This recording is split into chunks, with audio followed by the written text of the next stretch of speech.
தற்போது மத்திய இணை அமைச்சர் பொன் ராதாகிருஷ்ணன் சென்னை மயிலாப்பூரில் செய்தியாளர்களை சந்தித்து வருகிறார். அதனை நேரலையில் பார்க்கலாம். இதுக்கு முன்னாடி எந்த அரசாங்கம் எடுத்தது கிடையாது. நம்முடைய நாட்டினுடைய பிரதமர் ஒருவர்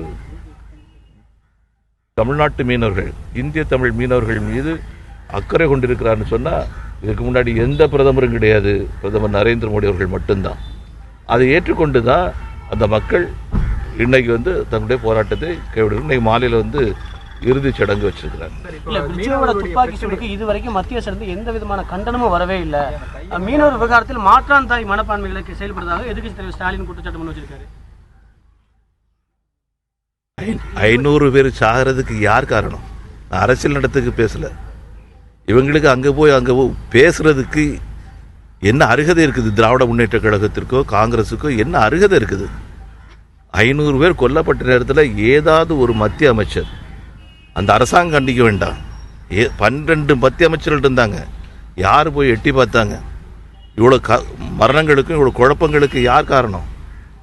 இந்த 2 கட்சிகள். அதனால் இவங்க யாருக்கும் மீனவர் பிரதிநிதிகளுடைய மீனவ மக்களுடைய பிரச்சனை குறித்து பேசுவதற்கு எந்த அருகதையும் கிடையாது. மரியாதை நிமித்தமாக அங்கே போயிட்டு வந்த நேரத்தில் அவங்க சும்மா இருந்திருக்கிறாங்க. அது அவங்களுடைய பெருந்தன்மை. மீனவ சகோதரருடைய மீனவ மக்களுடைய பெருந்தன்மை அது. மற்றபடி பார்த்தாச்சுன்னு சொன்னால் திராவிட முன்னேற்ற கழகத்திற்கோ காங்கிரஸ் கட்சிக்கோ கடுகளவு இல்லை, முனை அளவு கூட எந்த அருகதையும் கிடையாது. இன்று மாலை தான் பிரிட்ஜோட இறுதிச் சடங்கு நடக்குது. ஆனால் இது வரைக்கும் போராட்டம் வாபஸ் வாங்கலை. இல்லை, அதெல்லாம் சில விஷயங்கள் பேசியிருக்கிறோம். அவங்களும் மாலையில் ஜெயலலிதாவோட மரணத்தில் எய்ம்ஸ் மருத்துவருக்கு ஓபிஎஸ் அணியினர் சந்தேகப்படுறாங்க. இந்த விசாரணை கமிஷன் முதல்ல அறிவித்தவர், அமைக்கப்படும் என்று அறிவித்தவர் மரியாதைக்குரிய முன்னாள் முதல்வர் அவர்கள். இப்போ அதை அமைக்கணும்னு அவர் போராட்டம் நடத்திட்டு இருக்கிறார். தமிழ்நாட்டு மக்களுக்கு ஏராளமான கேள்விகள் இருக்குது. அவங்களுடைய கட்சியை சேர்ந்தவர்களே, கட்சின்னு சாதாரண தொண்டர்கள் மட்டும் கிடையாது, நெருக்கமாக மிக நெருக்கமாக முன்னாள் முதல்வர் ஜெயலலிதா அம்மாவோடு இருந்தவங்க எல்லாருமே இந்த கேள்வி எழுப்புறாங்க. அதனால் அதை தெளிவுபடுத்த வேண்டியது அரசாங்கத்துடைய கடமை. விசாரணை கமிஷன் கேட்குறாங்க, அதில் வைக்கிறதுல எந்த விதமான பிரச்சனையும் இருக்காதுன்னு சொல்லிட்டு நான் கருதுறேன். தமிழகத்தில் 32 மாவட்டங்கள் கடுமையாக வறட்சியால் பாதிக்கப்படுறாங்க. எப்படி நீங்கள் எந்த மருத்துவ அறிக்கை இதுக்குள்ள நான் போகிறதுக்கு தயாராக இல்லை. மக்களுக்கு சந்தேகம் இருக்குது, அது தெளிவுபடுத்த வேண்டியது அரசாங்கத்துடைய கடமை. மத்திய அரசு நிவாரண நிதி, வறட்சி நிவாரண நிதி கேட்டு தமிழக அரசு ஏற்கனவே கோரிக்கை வச்சிருக்காங்க. இது வரைக்கும் வரவே இல்லை. கடுமையான வறட்சி ஏற்பட்டிருக்குது. முதல் கட்டமாக தமிழக அரசு தான் கோரிக்கை வைக்கிறது வேற, அந்த அறிக்கை கொடுக்கறது வேற. நேற்றைய தினம் எனக்கு கிடைச்ச தகவல்கள் அடிப்படையில் அந்த அறிக்கை கொடுத்ததாட்டு நான் கேள்விப்படுறேன். நாளைக்கு டெல்லி போகிறேன். டெல்லி போன உடனே அந்த துறையினுடைய அமைச்சரை நான் பார்க்க போகிறேன். நம்முடைய தமிழ்நாட்டிற்கு தேவையான விஷயங்கள் குறித்து அவங்கள்ட்ட நான் பேசுவேன். மீனவர்களுடைய பிரச்சனையை தீர்ப்பதற்கு கச்சத்தீவை மீட்பதுதான் ஒரே தீர்வு திமுக சொல்றாங்களா? சூப்பர். கொலை செய்தவ, தாயை கொலை செய்தவ, அதுக்கு விசாரணை கமிஷன் வைக்கணும்னு சொல்லி கேட்டா எப்படி இருக்கும்? அந்த செயல் தான் திமுக செய்யக்கூடிய செயலும் காங்கிரஸ் செய்யக்கூடிய செயலும். 74 யாருடைய ஆட்சி? திராவிட முன்னேற்ற கழகத்தினுடைய ஆட்சி. யார்கிட்ட கேட்டு கொடுத்தாங்க? தமிழனுடைய நிலத்தை, இந்தியாவினுடைய நிலத்தை, தமிழனுடைய நிலத்தை யார்கிட்ட கேட்டு கொடுத்தாங்க? அன்னைக்கு போராட்ட களத்தில் இறங்கினது இன்றைய பாரதிய ஜனதா கட்சி, அன்றைய ஜனசங்கம். நாங்கள் தான் போராட்ட களத்தில் இருந்தோம், நீதிமன்றத்துக்கு போனோம், நாங்கள் தான் அது பண்ணோம்.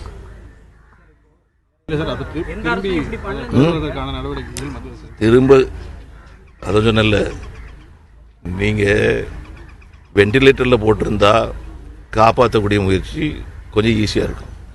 நீங்கள் கொலை பண்ணியிருக்கீங்க, மீண்டும் உயிர் கொடுக்க சொல்கிறீங்க. அது எந்த வகையில் செய்ய முடியுமோ அது அவ்வளோ நிச்சயமாக நாம் கவனிப்போம். அந்தந்த நேரத்தில் கவனிப்போம்.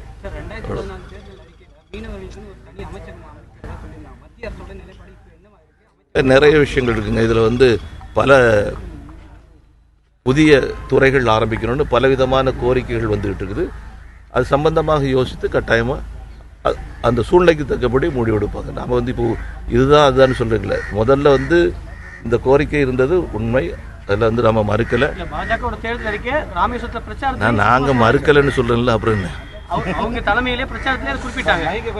தலைவரை நாங்க மறுக்கலன்னு சொல்றோம். இனிமேலாவது இந்த பிரிட்ஜோ மீனவர் படுகொலைக்கு அப்புறம் தனி அமைச்சகம் ஏற்படுத்தப்படுமா? ஒரு கொலைக்காக ஒரு நீங்க இது பண்றது வித்தியாசப்படுத்தி சொல்ற போல இருக்கு. இது நம்முடைய நிலைப்பாடுகளில் ஒன்றாக தான் இருக்குது. அதே நேரத்தில் நீ அந்த கொலையை நாம கொச்சப்படுத்த கூடாது, அதை வச்சு நாம இது பண்ணக்கூடாது. அது ஒரு சாதாரண விஷயம் கிடையாது. நமக்கு எவ்வளோ பெரிய அதிர்ச்சி அப்படிங்கிறது அதில் ஈடுபட்டவங்களுக்கு தான் தெரியும். நிச்சயமாக அங்கே இருக்கக்கூடிய மீனவ சகோதரர்கள் இருக்கக்கூடிய அதிர்ச்சியை விட அதிகப்படியான அதிர்ச்சி என்னை போன்றவர்களுக்கு என்னுடைய அரசாங்கத்துக்கு ஏற்பட்டிருக்கு. அதை நீங்கள் புரிந்து கொள்ள வேண்டும். அதனால் அதே ஒப்பிட்டு பேசாங்க, எல்லா விஷயங்களுக்கும் கவனம் கொடுக்கக்கூடாது.